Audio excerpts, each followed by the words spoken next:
Capital Sonoro. Ahora.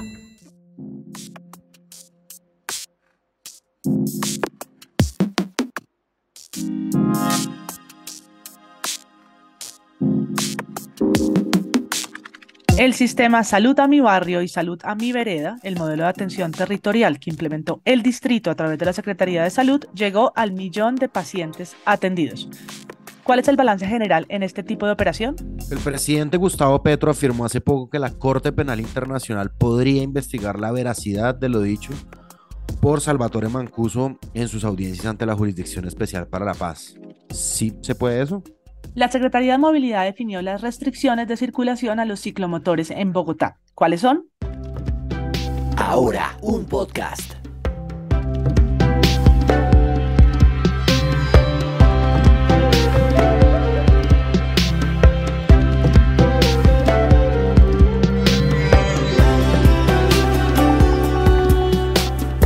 Hola, soy María Paula Martínez y esto es Ahora, un podcast. Y mi nombre es Andrés Páramo y es martes 30 de mayo de 2023. Para el dato del día vamos a conversar un segundito con María Rivas, que estoy investigando alrededor de las ciudades inteligentes.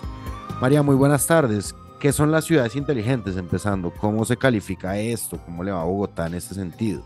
Es decir, un resumen. ¿Qué tal, Andrés? Un saludito para todos. Bueno, les cuento, en el especial de hoy estuvimos conversando alrededor de las ciudades inteligentes. Según la Organización de Naciones Unidas, una ciudad inteligente es aquella que satisface las necesidades de las generaciones actuales y futuras en temas económicos, sociales y medioambientales.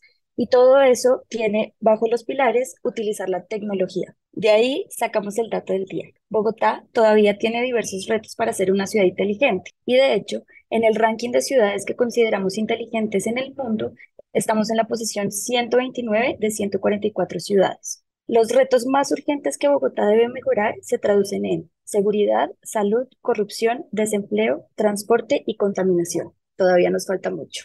Listo, María, muchísimas gracias por la información. Gracias a ustedes. Nos despedimos de María Rivas, recordándoles que en el canal de YouTube que se llama Capital pueden encontrar el episodio por si se lo perdieron en la emisión del mediodía. Se llama Es una pregunta, ¿Bogotá es una ciudad inteligente? María Rivas, muchísimas gracias. Ahora sí, María Paula, vámonos con las noticias de hoy.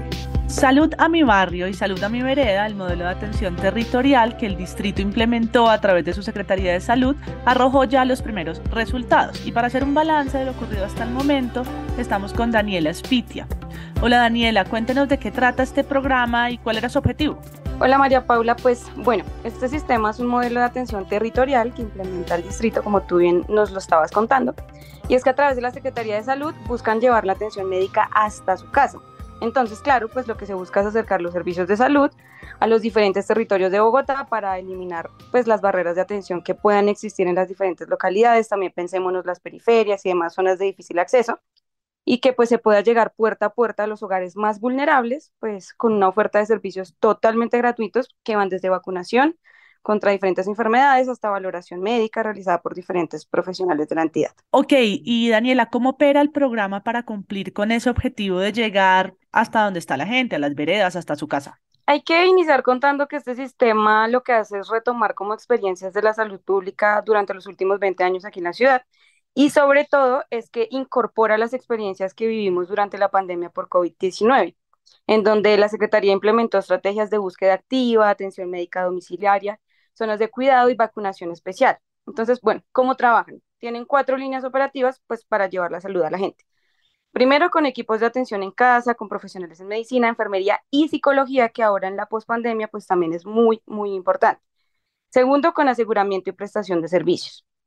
Tercero, implementan entornos cuidadores y por último, gestionan políticas públicas en salud. Pero hay prioridad de algunos grupos poblacionales, Daniela. Claro, pues estos equipos de atención en casa lo que hacen es realizar una atención en salud a usuarios residentes de UPZs priorizadas o que pertenezcan a una población en riesgo, por ejemplo, mujeres gestantes o personas gestantes menores de 5 años, adultos con patología crónica, personas con discapacidad y por supuesto sus cuidadores. Y en cuanto a datos, ¿cuáles son las cifras y a cuánta gente ha atendido y eso qué significa de acuerdo a los objetivos que se ha planteado? Pues María Paula, de hecho, esa es la gran noticia hoy, es que hoy 30 de mayo del 2023 se llegó a 1.000.000 de pacientes atendidos en este sistema, con 476.774 familias visitadas. De esta población que les cuento, el 36,9% son adultos y el 22,9% son personas de la tercera edad.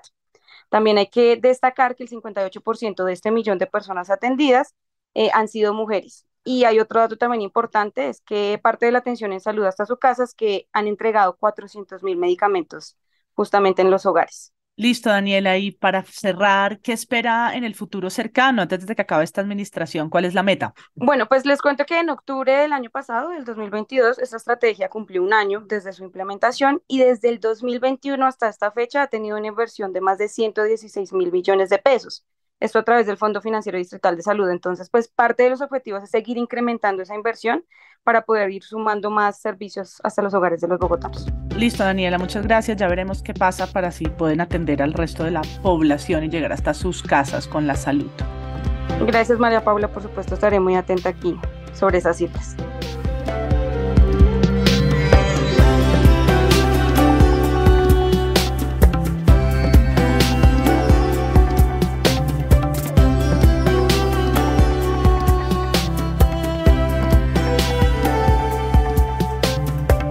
El presidente Gustavo Petro afirmó hace poco que si el aparato judicial colombiano no adelanta las investigaciones que determinen la veracidad de lo dicho por Salvatore Mancuso ante la JEP, la Corte Penal Internacional podría intervenir.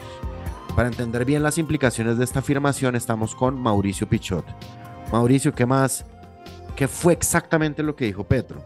Buenas tardes, Andrés. Un saludo muy especial a usted y a María Paula. El presidente Gustavo Petro se ha referido al tema en estas horas y días más recientes, después de las declaraciones también más recientes del ex jefe paramilitar Salvatore Mancuso.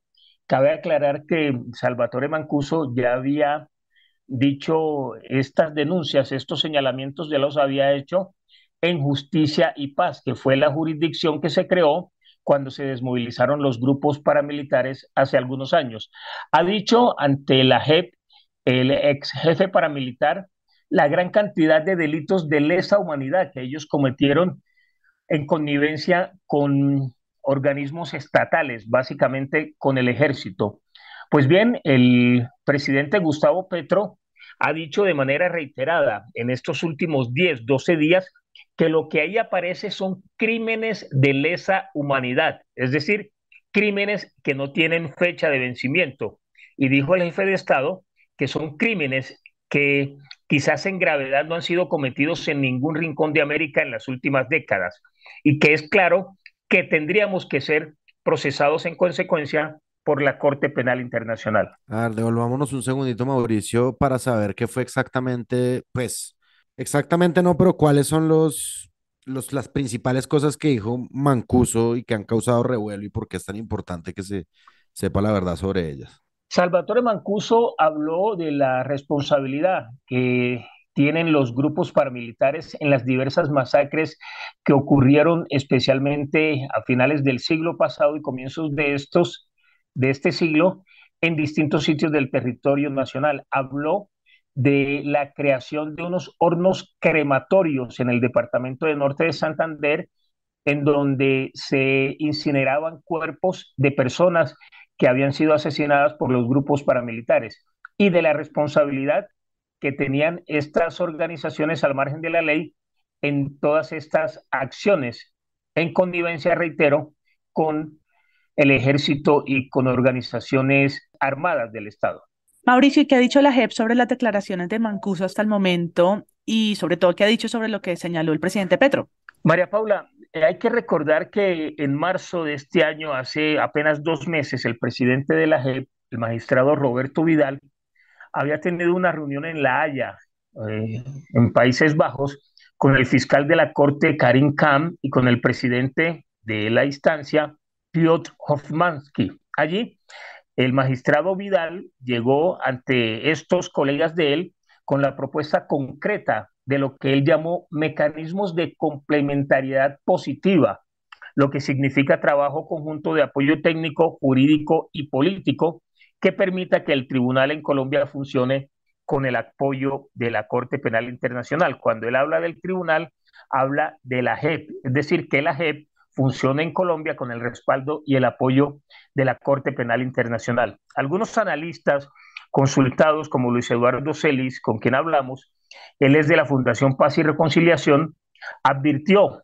que con esos índices importantes de impunidad en la justicia colombiana, por distintas razones, abro comillas, siempre es deseable que el aparato de justicia opere, pero si ese aparato de justicia no actúa y no opera por diversas circunstancias, siempre tendremos el recurso de la Corte Penal Internacional.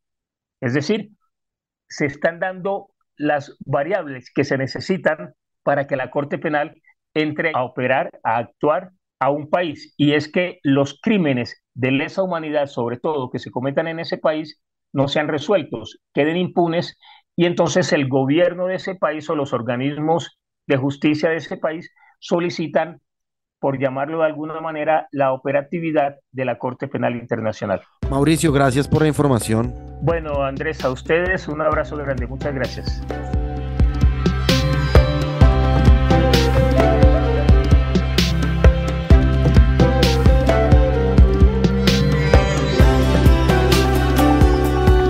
La Secretaría de Movilidad, a través de la Resolución 137609 de 2023, sumó algunas restricciones a lo reglamentado por el Ministerio de Transporte en la anterior Resolución 160 del 2017. Para saber concretamente cuáles son estas adiciones y que así ustedes puedan estar pendientes, estamos con Esteban Bejarano. Cuéntenos en general qué decía lo reglamentado por el Ministerio en la Resolución 160. María Paula, buenas tardes, qué gusto estar aquí en Ahora un Podcast. Bueno, el documento establece, entre otros temas, que los usuarios de los ciclomotores no pueden transitar por las vías troncales del Sistema Integrado de Transporte Público Masivo y carriles preferenciales por donde circulan los buses zonales. También se reitera que estos vehículos no pueden transitar sobre las aceras o andenes en el caso de Bogotá, tampoco podrán circular en los 609 kilómetros de ciclorrutas, los 127,69 kilómetros de ciclovías o cualquier tipo de infraestructura y lugares destinados al tránsito exclusivo de peatones o bicicletas. A ver, Esteban, un segundito, hay como una confusión básica y yo me regreso de pronto un poquito, pero ¿un ciclomotor exactamente qué es? ¿Son como estas motonetas, esos scooters qué es? Páramo, los motociclos, ciclomotores o moped son vehículos de cilindraje no superior a 50 centímetros cúbicos, si es de combustión interna. Para un ejemplo claro, se toman las bicicletas llamadas hechizas, que han sido transformadas por algunos domiciliarios en la ciudad, esas que suenan súper duro y que de alguna u otra forma van a bastante velocidad en las ciclorrutas, las cuales en varios casos han tenido incidentes con accidentes, pues precisamente de ciclistas o peatones. Ok, entonces, ¿cuáles serían las restricciones impuestas por la Secretaría? Bueno, las restricciones impuestas por la Secretaría de Movilidad a través de su resolución adiciona a lo reglamentado por el gobierno la prohibición de la circulación de ciclomotores en las vías troncales por donde transita el sistema de transporte masivo y 8 carriles preferenciales donde están demarcados pues en la ciudad para que circulen los buses zonales del SITP. Esto pues con el fin de priorizar la seguridad de los usuarios más vulnerables, que en este caso son los peatones y ciclistas, con lo que buscan que disminuya el riesgo que se genera por la interacción con este tipo de vehículos, como lo mencionábamos, por la alta velocidad pues, que manejan estas bicicletas hechizas. Y precisamente para garantizar el cumplimiento de las resoluciones, la Secretaría de Movilidad comenzó a realizar operativos de control en distintos puntos de la ciudad. Esteban, ¿y qué otras restricciones vale la pena mencionar? Y sobre todo, ¿cuáles son las sanciones? ¿Qué pasa si no se cumplen? María Paula, entre otras cosas, vale la pena mencionar algunas de las vías por donde no podrán circular los ciclomotores, como por ejemplo la avenida Carrera Séptima entre calles 32 y 134 en ambos sentidos, en la avenida Boyacá entre la avenida Villavicencio y la calle 134, en la carrera 15 entre calles 72 y 100, en la avenida Primero de Mayo entre la carrera 80 y la carrera 10, es decir, en esas avenidas principales, precisamente donde están ubicadas varias rutas de las ciclorrutas, valga la redundancia, y también en vías troncales, por ejemplo, en la troncal Caracas, en la troncal del norte, en la troncal NQS, en la autopista norte, pues está prohibido el uso de este tipo de ciclomotor. Quienes no cumplan con estas restricciones pueden llevarse una multa entre 522.900 pesos y más de 1 millón de pesos, y pues además el vehículo será inmovilizado. Y para que la gente entienda estas nuevas normas, ¿habrá un margen de pedagogía al respecto o ya arrancamos en el periodo de sanciones? Ya arrancó, ya está puesto en marcha desde el mes de noviembre del 2022. La entidad, pues la Secretaría de Movilidad ha adelantado labores de pedagogía a través de la entrega de más de 12.000 volantes a la ciudadanía que usa los ciclomotores para que cumplan con las normas de tránsito. Y pues lo que ellos dicen es que van a continuar realizando estas labores de manera permanente para informar pues sobre esta nueva resolución. Gracias, Esteban, por la información. Con todo el gusto.